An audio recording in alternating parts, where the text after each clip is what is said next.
인사할 시간도 없습니다. 안될과학의 레알 짧은 과학 긴급과학의 공진입니다. 영화 속 소재인 초소형 나노로봇, 초방만 렌즈의 중심에 있는 메타렌즈 기술, 심지어 최근 주목받고 있는 양자정보 기술까지 이 모든 미래를 그려나가는 기술의 중심에는 그 기술을 실현시킬 수 있는 나노 공정 기술이 존재합니다. 나노는 그 크기를 나타내는 값인데요. 1m 이상의 사람을 1000분의 1로 줄이면 우리는 그 크기를 밀리미터라고 하며, 밀리미터로 줄어든 사람을 다시 1000분의 1로 줄이면 우리는 그 크기를 마이크로미터라고 합니다. 나노미터는 여기에 다시 1000분의 1로 줄인 수준의 매우 작은 크기의 단위이죠. 맞습니다. 우리의 미래를 위해 등장하는 최근의 많은 과학기술들은 바로 이 나노미터의 작은 구조를 만들 수 있는 공정기술이 뒷받침하게 되면서 가능하게 되었죠. 놀랍게도 이제 우리는 나노미터 수준으로 줄어든 유리조각 작품을 만날 수 있는 수준까지 오게 되었습니다. 그렇습니다. 오늘은 바로 최근 네이처 매터리얼즈에 발표된 나노구조의 3차원 조각 기술을 소개합니다. 오랜 옛날부터 우리의 조상들은 장인정신을 발휘해 다양한 공예와 조각을 다양한 목적으로 만들어 왔습니다. 특히 유리는 만족스러운 기계적 특성과 화학적 안정성, 열안정성, 전기절연성, 그리고 무엇보다도 빛에 대한 놀라운 투명도로 인해 고대 문명에서 현대산업에 이르기까지 널리 사용되어 오고 있죠. 이러한 유리 제조 기술은 컵이나 창문뿐만 아니라 우리가 보고 있는 스마트폰의 디스플레이와 카메라 렌즈, 심지어 모든 전자기기의 중심에 서 있는 반도체 제조 기술 등 다양한 곳에서 사용되고 있습니다. 그리고 이러한 기술의 발전에는 당연히 그 기술의 실현을 뒷받침하는 공정기술이 존재했기에 가능했죠. 이제 우리는 유리뿐만 아니라 다양한 절연체와 금속과 같은 물질들을 작은 공간 안에 제작할 수 있는 기술들을 가지고 있습니다. 덕분에 전기 회로를 구현하기 위한 이 스위치 하나가 마이크로를 넘어 나노미터 단위의 수준으로까지 작아지면서 이 작은 칩의 크기만으로도 엄청난 두뇌를 자랑하는 CPU와 다양한 전자기기들을 제작할 수 있게 되었습니다. 현재 반도체 공정 기술들은 대부분 초기 사진술에서 영감을 받은 형태로 만들어지고 있습니다. 1826년 프랑스의 발명가 조제프 니세프로 니에프스는 인류 최초로 사진을 찍는 데 성공했는데요. 그는 빛에 반응하는 물질을 활용하면 외부의 빛을 통해 들어온 상을 사진판에 형성할 수 있다고 생각했습니다. 이렇게 빛에 반응하여 특성이 변화하는 물질을 우리는 포토레지스트라고 하는데요. 예를 들어 빛을 받으면 굳고 빛을 받지 않은 부분을 녹아내리는 포토레지스트를 이용해 사진을 찍고 싶은 위치에 이를 노출시키며 그 순간 들어오는 비트레이에 밝은 부분만 포토레지스트가 남아있게 될 겁니다. 여기서 사진판 전체를 산화시키면 포토레지스트가 남아있지 않은 노출된 부분만 녹슬게 되면서 녹슨 부분과 녹슬지 않은 부분의 명암에 의해 외부의 상이 사진판에 남겨지게 되죠. 이것이 전통적인 사진술의 기법입니다. 이를 지켜보고 있던 1950년대 벨 연구소의 줄스 앤드루스와 월터 본드는 이러한 사진술을 활용하여 반도체 기판을 패턴하는 기술을 고민하기 시작했습니다. 그리고 1957년 이 두 명의 과학자는 패턴이 그려진 마스크를 통해 원하는 회로 형태로 빛을 포토레지스트에 노출시키고 이를 이용해 유리나 금속층들을 2차원적으로 패턴하는 기술에 대한 특허를 제출합니다. 바로 빛과 패턴 마스크를 이용해 원하는 소자 구조와 회로를 패턴하는 기술, 포토리소그래피의 등장이었습니다. 이제 우리는 이 포토리소그래피라는 기술을 이용해 반도체와 금속, 비금속 모드를 2차원 표면 내에 미세먼지만큼 작은 크기로 패턴할 수 있게 되었습니다. 컴퓨터에 필요한 스위치도 미세먼지만큼 작게 만들 수 있게 되었으므로 이 공정기술의 개발 덕분에 우리는 건물만 했던 컴퓨터를 집안에 들일 수 있을 만큼 소형화시킬 수 있게 되었죠. 심지어 이를 통해 작은 컬러 픽셀들을 패턴할 수 있게 되면서 디지털 세상의 중심에 있는 디스플레이 기술도 개발할 수 있었습니다. 그 외 모든 가전들에 들어가는 회로 기판들 역시 모두 이 포토리소그래피 기술을 통해 가능해졌죠. 그렇습니다. 이러한 맨눈으로는 보이지 않는 작은 패턴을 형성하는 공정기술이 등장했기 때문에 지금 우리가 누리는 모든 과학기술들이 급속도로 발전할 수 있었던 것이죠. 만약 이 미세 패턴 공정기술이 없었다면 우리는 여전히 컴퓨터 한 대당 건물 한 채씩을 보유해야만 했을 것이며 휴대폰은커녕 디스플레이 구현은 거의 경기장 카드 섹션 수준의 크기만 가능했을 것입니다. 그러나 기술이 발전하면 발전할수록 더 좋은 성능과 더 높은 해상도의 기술에 대한 요구가 증가하면서 그만큼 공정기술들은 더 작은 크기의 구조들을 만들 수 있어야 했습니다. 문제는 작아지면 작아질수록 그 한계에 봉착하기 시작했다는 것이죠. 포토리소그래피에서 구조를 만들 수 있는 최소 패턴의 크기는 빛의 파장에 의존합니다. 따라서 2000년대 초반까지 일반적으로 포토리소그래피에 사용되었던 광원은 약 200에서 300나노미터 정도의 파장을 가지는 자외선을 주로 사용했습니다. 그러나 이 정도 수준으로는 파장에 따른 빛의 회절 문제 등으로 인해 최근 주목받고 있는 나노 공정 기반의 CPU나 미래 기술로 떠오르고 있는 메타렌즈 기술과 다양한 고효율의 퀀텀 기술 또는 인체 내에 들어가 약물을 배송하는 소자 기술 혹은 미세먼지만큼 작은 초소형 기계 구조들을 구현하기 위한 나노미터 크기의 구조를 제작하기는 어려웠지요. 그 결과 과학자들은 두 가지의 대표적인 나노 공정 기술을 고안해냈습니다. 하나는 파장이 훨씬 더 짧은 자외선을 쓰는 것, 또 다른 하나는 나노 패턴을 위해 빛이 아닌 전자를 광원으로 사용하는 것이었죠. 우리는 이 둘을 각각 극자외선 리소그래피와 전자빔 리소그래피 혹은 이빔 리소그래피라고 말합니다. 가장 많이 상업적으로 투자된 나노 공정 기술이자 파장이 무려 13.5나노미터밖에 안 되는 매우 짧은 극자외선을 사용하는 EUV 리소그래피의 경우 패턴 마스크를 이용하여 나노미터 크기의 구조를 형성한다는 것에 있어서 기존의 포토리소그래피의 방식을 따르고 있지만 문제는 이러한 극자외선을 대부분의 재료들이 흡수하기 때문에 리소그래피 공정에 사용할 수 있는 렌즈와 같은 광학 부품들을 만드는 것이 어렵다는 문제가 있었습니다. 따라서 일반적으로는 반사 형태의 복잡한 구성을 가지는 거울을 이용하는 등 해당 광원을 활용하는 그 자체의 어려움으로 인해 설비 구축이나 대량 생산에 있어서 여전히 많은 개선의 과제를 가지고 있습니다. 반면 이빔 리소그래피는 빛을 받으면 변하는 포토레지스트처럼 전자빔 전자빔을 맞으면 그 특성이 변하는 이빔 레지스트에 전자빔을 집중시켜 나노 패턴을 만드는데요. 여기서는 넓은 광원이 아닌 집중된 전자빔을 쏘기 때문에 패턴을 만들기 위해서 직접 원하는 패턴의 모양에 맞춰 전자빔을 한 줄 한 줄 스캔하는 방식을 쓰고 있습니다. 따라서 이러한 이빔 리소그래피의 가장 치명적인 문제는 바로 생산 속도에 있었죠. CPU나 메모리 등을 만드는 기업에서는 주로 EUV 리소그래피를 이용하는 반면 대부분의 연구소나 대학 연구실에서는 나노 공정을 한다면 이 이빔 리소그래피를 많이 활용하는데요. 이 장비로는 고작 1mm 면적의 나노 패턴을 하는데 거의 한두 시간이 걸리곤 하기 때문에 그 많은 곳 이 장비로 카메라용 메타물질 렌즈를 고작 하나 만든다고 가정하면 장비를 돌려놓고 커피도 마시고 친구도 만났다가 부모님께 세배 인사를 드린 다음 며칠 뒤에 다시 와야 할 수도 있다는 이야기죠. 그런데 며칠 뒤에 와서 공정 결과를 확인했더니 패턴에 문제가 있네? 눈물 나겠죠? 따라서 전 세계의 많은 과학자들은 스탬프처럼 만들어 놓은 나노 패턴 구조를 찍어내서 복제하는 나노 임프린팅 기술이나 애초에 나노 크기로 형성된 나노 입자 등을 기반으로 하는 대량 생산이 가능한 기법들에 대해 연구하고 또 새로운 나노 공정 기법들을 찾기 위해 조사하고 있습니다. 그러나 이러한 방식들은 어디까지나 대부분 2차원 평면 내에 나노 구조를 만드는 것에 한정되어 있었지요. 따라서 몇몇 과학자들은 3차원으로 미세 구조를 만들 수는 없는지를 고민하기 시작합니다. 솔직히 2D와 3D는 그 자체로도 엄청난 차이를 가져오니까 말이죠. 그리고 그 중심에는 바로 3D 프린팅 기술이 존재하고 있었습니다. 지금 우리가 알고 있는 3D 프린팅의 실질적 기원은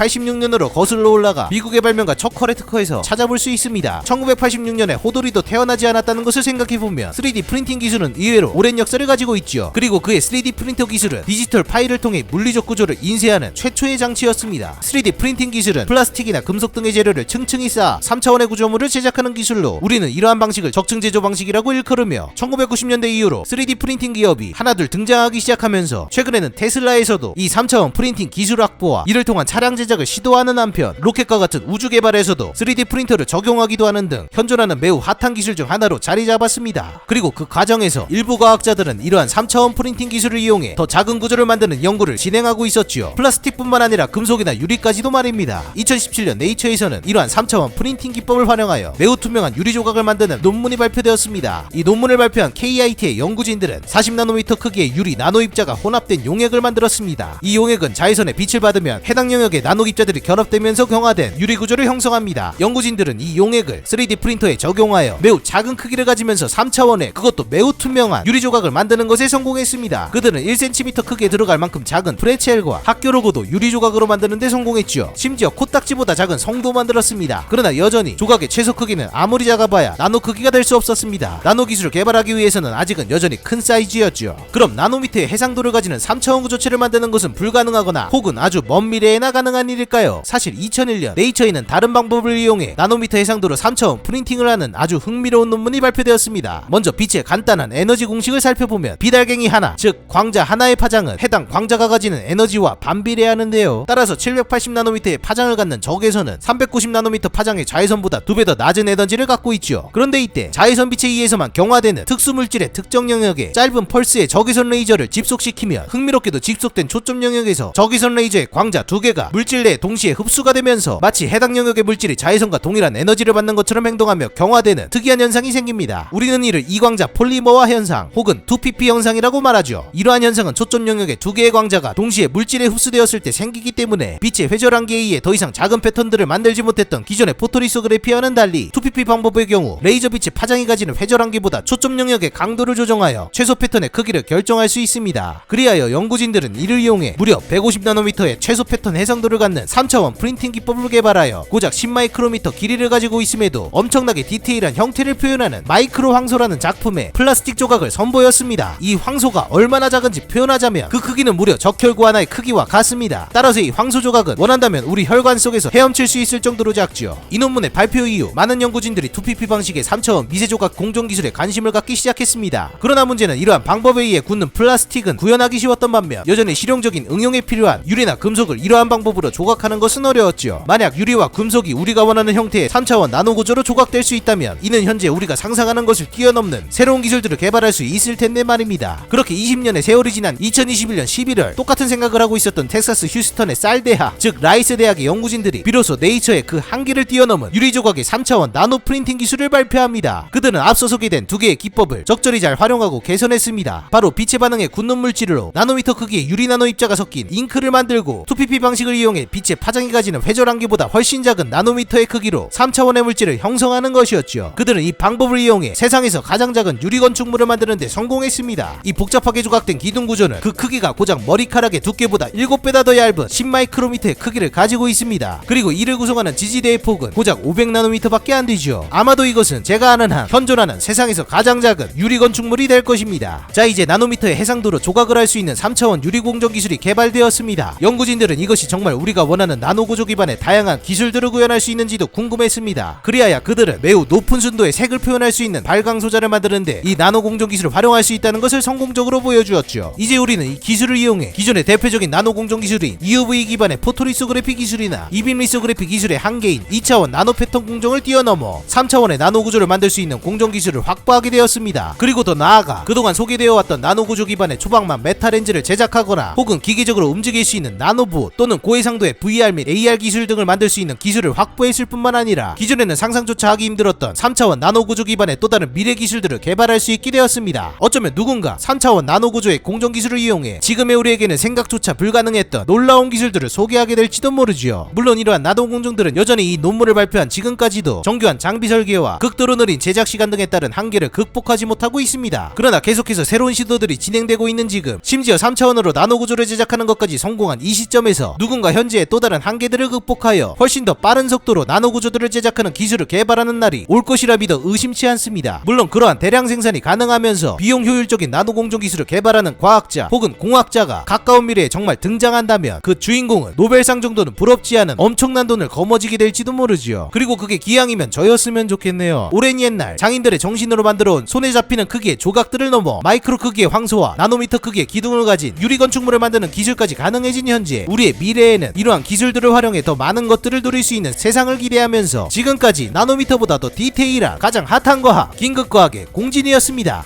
지금까지 보시고 도움이 되셨다면 아래에 댓글 꼭 남겨주시고요. 그리고 잊지 마시고 구독과 좋아요 꾹 눌러주시기 바랍니다.